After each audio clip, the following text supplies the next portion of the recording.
ನಿಮಗೆಲ್ಲರಿಗೂ ಗೊತ್ತಿದೆ.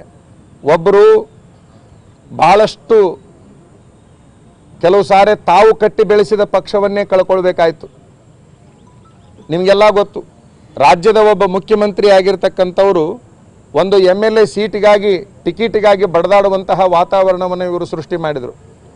ಯಾರು ರಾಜ್ಯದ ಮುಖ್ಯಮಂತ್ರಿ ಆಗಿದ್ರೋ ಅವರು ಒಂದು MLA ಟಿಕೆಟಿಗಾಗಿ ಬಡದಾಡುವಂತಹ ಪರಿಸ್ಥಿತಿ ಬರಬೇಕಾದ್ರೆ ನಾನು ಕೇಳ್ತೇನೆ, ಅಂತಹ ಸಂದರ್ಭದಲ್ಲಿ ಇವ್ರಿಗೇನಾದರೂ ನಮ್ಮ ಲಿಂಗಾಯತ ಸಮಾಜದ ಬಗ್ಗೆ ಅಭಿಮಾನ ಇದ್ದಿದ್ದೇ ಕರೆ ಆದರೆ ಅವರ ಮಂತ್ರಿ ಸ್ಥಾನಕ್ಕೆ ರಾಜೀನಾಮೆ ಕೊಡಬೇಕಾಗಿತ್ತು.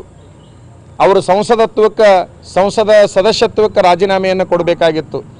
ಒಳಗೊಳಗೆ ಅವರಿಗೆ ಟಿಕೆಟ್ ಸಿಗಲಾರ್ದಂಗೆ ಮಾಡಿಕೊಂಡು ಅವತ್ತಿನ ದಿವಸ ಅವರಿಗೆ ಸಾಕಷ್ಟು ಮಾನಸಿಕ, ರಾಜಕೀಯವಾಗಿ, ಸಾಮಾಜಿಕವಾಗಿ ಎಲ್ಲ ರೀತಿಯಿಂದ ಚಿತ್ರಹಿಂಸೆಯನ್ನು ಕೊಟ್ಟು ಇವತ್ತಿನ ದಿವಸ ಅವರನ್ನು ಆಗ್ರಹಪೂರ್ವಕ ಈ ಒಂದು ನಾಮಿನೇಷನ್ ಫೈಲ್ ಮಾಡಲಿಕ್ಕೆ ಬರಮಾಡಿಕೊಂಡಿರ್ತಕ್ಕಂಥದ್ದು ಎಲ್ಲ ಜನಾಂಗಕ್ಕೆ ಅರ್ಥ ಆಗಿದೆ.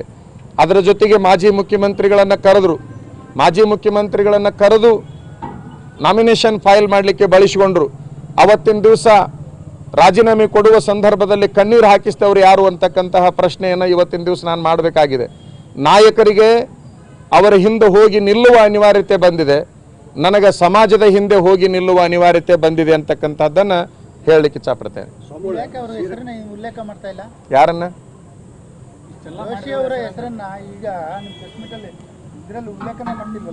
ಯಾಕೆ ಉಲ್ಲೇಖ ಮಾಡ್ತಾ ಇಲ್ಲ ಅಂತಂದ್ರೆ, ನನ್ನ ಬಾಯಿಯೊಳಗೆ ಬಹಳ ಸಾರಿ ಆ ಹೆಸರು ಬಂತು ಅಂತಂದ್ರೆ ಅದಕ್ಕೆ ಬೆಲೆ ಬಂದಿತ್ತು ಅನ್ನುವಂಥ ಉದ್ದೇಶಕ್ಕಾಗಿ ಆ ಹೆಸರನ್ನು ಕೂಡ ಹೇಳಬಾರ್ದು ಅನ್ನುವಂಥ ಪರಿಸ್ಥಿತಿಗೆ ನಾವು ಬಂದಿದ್ದೇವೆ. ಈಗ ಸ್ವಾಮಿಗಳು ಶಿರಟ್ಟಿ ಪಟ್ಟಿ ಸ್ವಾಮಿಗಳು ಭಕ್ತರು ನೀವು ಕನ್ನಡ ಉಳಿದ್ರೆ ನೀವು ಮಠ ಬಿಡುವಂಥದ್ದನ್ನ ನಾಳೆ ಅವ್ರ ಮುಂದೆ ಸೀರಿಯಸ್ ತಗೊಂಡು ಮಾಡಿದ್ರೆ ಮುಂದೆ ನಿಮ್ಮ ನಿಧಿ ಏನಿರ್ತದೆ?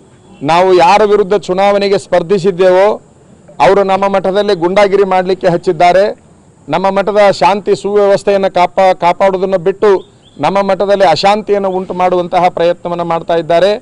ನಿನ್ನೆ ರಾತ್ರಿ 20 ಜನರು ಹೋಗಿ ನಮ್ಮ ಹಿರಿಯ ಗುರುಗಳಿಗೆ ಮಾನಸಿಕ ಹಿಂಸೆ ಕೊಡುವ ಪ್ರಯತ್ನ ಮಾಡಿದಂಥ ಸಂದರ್ಭದಲ್ಲಿ ಮಠದ ಭಕ್ತರು ಏನು ಮಾಡಿದ್ದಾರೆ ಅಂತಂದ್ರೆ ಹೋಗಿ ಅಲ್ಲಿ ಅಂತಹ ಘಟನೆಗಳು ನಡೆಯಲಾರದ ಹಾಗೆ ನೋಡಿಕೊಂಡಿದ್ದಾರೆ. ನಾನು ಕೇಳ್ತೇನೆ, ರಾತ್ರಿ 12 ಗಂಟೆಗೆ ರಾತ್ರಿ 8 ಗಂಟೆಗೆ ಕಳಿಸುವ ಅವಶ್ಯಕತೆ ಏನಿತ್ತು ಅನ್ನುವಂಥದ್ದು. ಹೋಗಬೇಕಾಗಿತ್ತು ಅಂತಂದರೆ ಹಿರಿಯ ಗುರುಗಳ ಹತ್ರ ಹೋಗಬೇಕಾಗಿತ್ತು ಅಂದರೆ ಬೆಳಗ್ಗೆ ಹೋಗಬೇಕು, ಮಧ್ಯಾಹ್ನ ಹೋಗಬೇಕು, ಹೊತ್ತು ಮುಳುಗೋದ್ರೊಳಗೆ ಹೋಗಬೇಕು.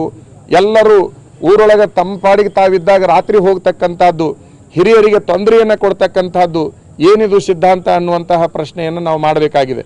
ನಾನು ಹೇಳೋದಿಷ್ಟೇ, ನೀವು ಯಾವುದೇ ಪ್ರಯತ್ನಗಳನ್ನು ಮಾಡಿದ್ರೂ ಕೂಡ ನಮ್ಮ ಹೋರಾಟದಿಂದ ನಾವು ಹಿಂದಕ್ಕೆ ಸರಿಯೋದಿಲ್ಲ, ಚುನಾವಣಾ ಕಣದಿಂದ ನಾವು ಹಿಂದಕ್ಕೆ ಸರಿಯೋದಿಲ್ಲ.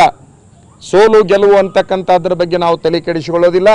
ಯಾವುದೇ ಪರಿಸ್ಥಿತಿ ಒಳಗೆ ಆ ಎರಡು ಯಾರ ಕೈಯಲ್ಲಿ ಇರ್ತವೆ ಅಂತಂದ್ರೆ ಮತದಾರರ ಕೈಯಲ್ಲಿ ಇರ್ತವೆ ಹೊರತಾಗಿ ಯಾವುದೇ ಚುನಾವಣೆಗೆ ನಿಂತಿರ್ತಕ್ಕಂತಹ ವ್ಯಕ್ತಿಗಳ ಕೈಯಲ್ಲಿ ಇರೋದಿಲ್ಲ ಅಂತಕ್ಕಂಥದ್ದು. ಇವರೇನು ಎಲ್ಲ ಮೂಲಗಳಿಂದ ನಮಗೆ ಅಶಾಂತಿಯನ್ನು ಉಂಟು ಮಾಡ್ತಾ ಇದ್ದಾರೆ, ತೊಂದರೆಯನ್ನು ಉಂಟು ಮಾಡ್ತಾ ಇದ್ದಾರೆ. ಬಹುಶಃ ನಾವು ಸದಾಕಾಲ ತೊಂದರೆಯಲ್ಲಿನೇ ಬದುಕಬೇಕು ಆ ವಾತಾವರಣವನ್ನು ನಿರ್ಮಾಣ ಮಾಡ್ತಾ ಇದ್ದಾರೆ. ಆ ಎಲ್ಲ ವಾತಾವರಣವನ್ನು ನಾವು ಸಹಿಸಿಕೊಂಡಿದ್ದೇವೆ. ಬರುವ ದಿನಮಾನದಲ್ಲಿ ಉತ್ತರವಾಗಿ ಅದನ್ನು ಬಳಸಿಕೊಳ್ತೇವೆ. ಬಹುಶಃ ಕರ್ನಾಟಕದ ಎಲ್ಲ ಸ್ವಾಮೀಜಿಯವರು ನಮ್ಮ ವಿಚಾರಗಳನ್ನು ಸ್ವಾಗತ ಮಾಡಿದ್ದಾರೆ. ನಿನ್ನಿನ ದಿವಸ ಜೈನ ಮುನಿಗಳು ಒಬ್ಬರು ಹೇಳಿಕೆಯನ್ನು ಕೊಟ್ಟರು ಅಂತಕ್ಕಂತಹದ್ದು ಒಂದು ಬಂತು, ಪೇಪರ್ನಲ್ಲಿ ಬಂತು.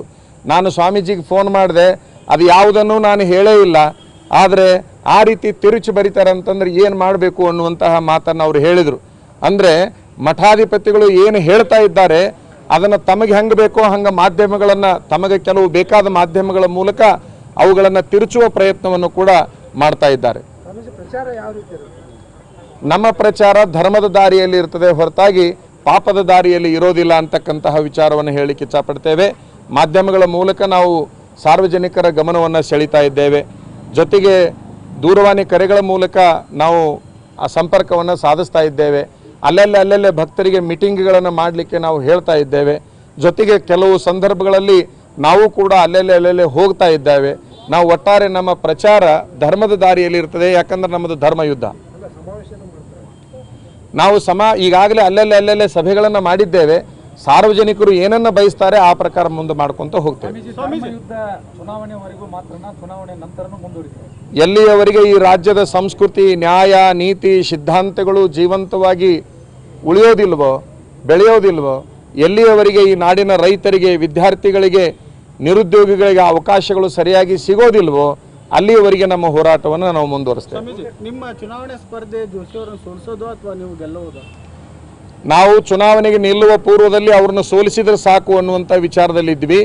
ಈಗ ಯಾವುದೇ ಪರಿಸ್ಥಿತಿಯಲ್ಲಿ ಗೆಲ್ಲಲೇಬೇಕನ್ನುವಂತಹ ತೀರ್ಮಾನವನ್ನು ಮಾಡಿದ್ದೇವೆ. ನಿಮ್ಮ ಎದುರಾಳಿ ಯಾರು ಚುನಾವಣೆಯಲ್ಲಿ? ನಮ್ಮ ಎದುರಾಳಿ ಯಾರ್ಯಾರು ನಿಂತುಕೊಂಡ್ರಲ್ಲ ಅವರೆಲ್ಲರೂ ನಮ್ಮ ಎದುರಾಳಿಗಳೇ.